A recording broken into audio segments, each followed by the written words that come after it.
The Florida Gators may have some new yearly opponents and might be losing a couple storied rivalries.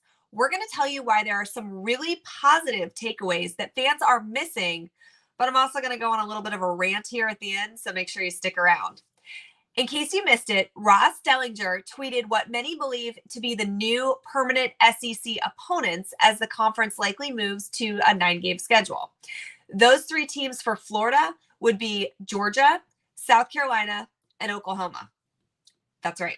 No Tennessee, no Kentucky, no LSU. But just before we get going into this is our 10th video, okay? And if you haven't already, make sure you go subscribe to the channel after this video and go catch up on all the things that you've missed so that you see all of our latest content.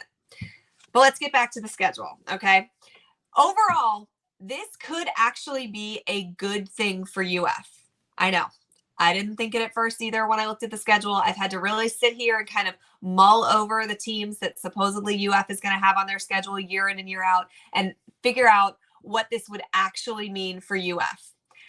I do think that overall, it could be a really good thing. Here's why.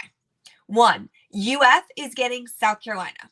I'm just going to say it. They're getting South Carolina. We have 3 permanent opponents, and one of them is somebody that UF generally takes care of year in and year out. That should be a win 8 or 9 times out of 10, right?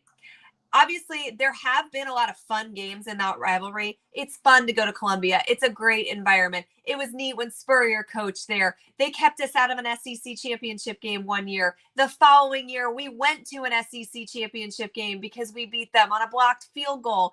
There is some history there with South Carolina, at least recently. So it's fun. But also, generally, Florida's going to win.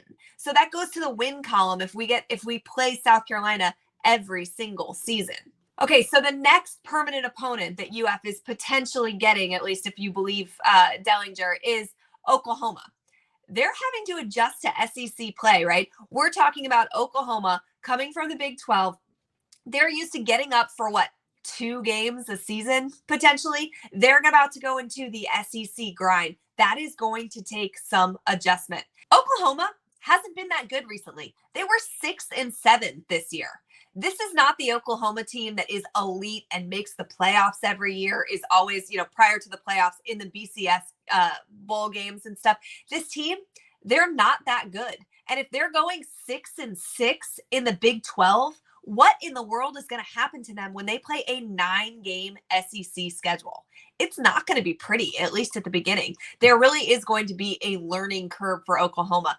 So why not be the beneficiary of that learning curve? The other good thing about only having 3 permanent SEC opponents is that we get to see more regular matchups that fans have been begging for. How often have we heard, oh my gosh, it's been 10 years since we've played Auburn, or 8 years, or, we only get to play Bama every once in a while, but we see Vandy and Missouri every single year. This is going to make it so that regularly Florida is going to get to play those teams that we get once a decade at the moment, right? So first and foremost, like I mentioned, Auburn, that Auburn series will be back on. That's a fun rivalry. Florida-Auburn has some really, really contentious games in its history. It's carried a lot of weight a lot of times. They've kept each other out of monumentous games down the road, SEC championship games, not necessarily playoff implications, but bowl game implications. This is a game that has meant something to the university, but in recent years, we just haven't seen it enough.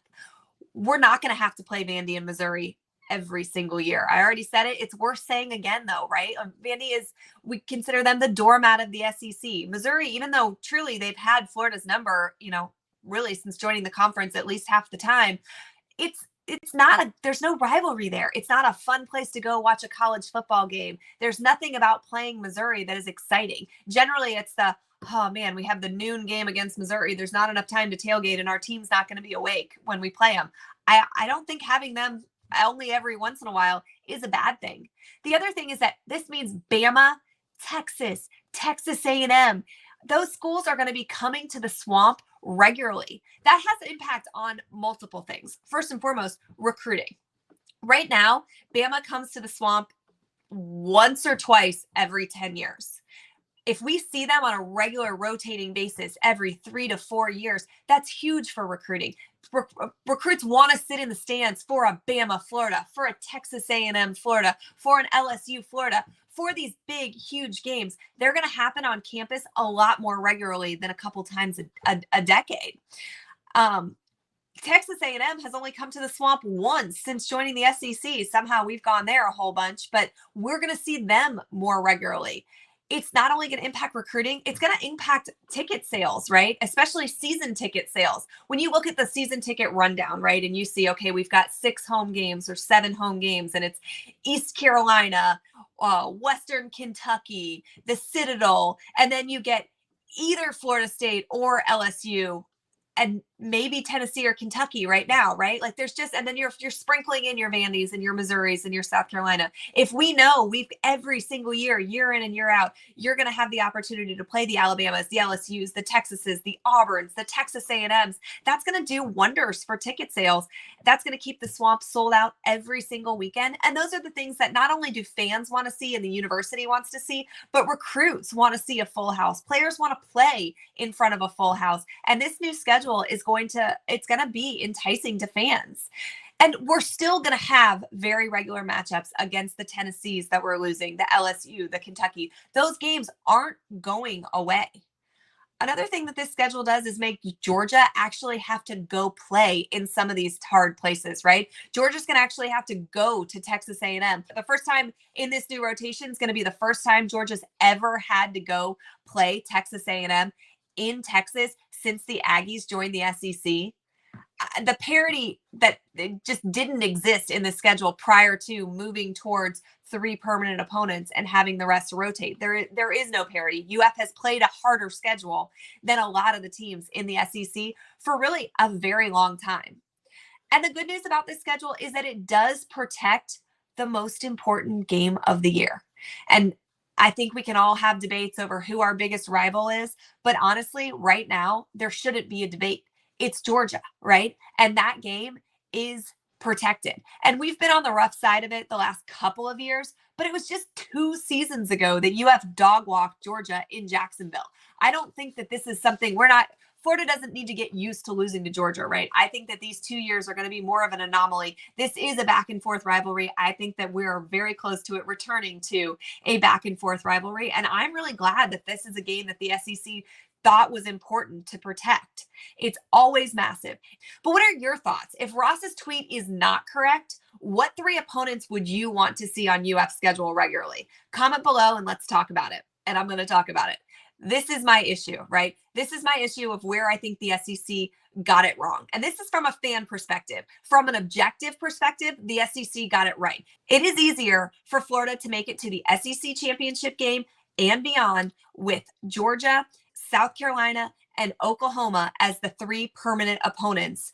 But the 3 teams that I would love to see as the permanent opponents would be LSU, Tennessee, and Georgia.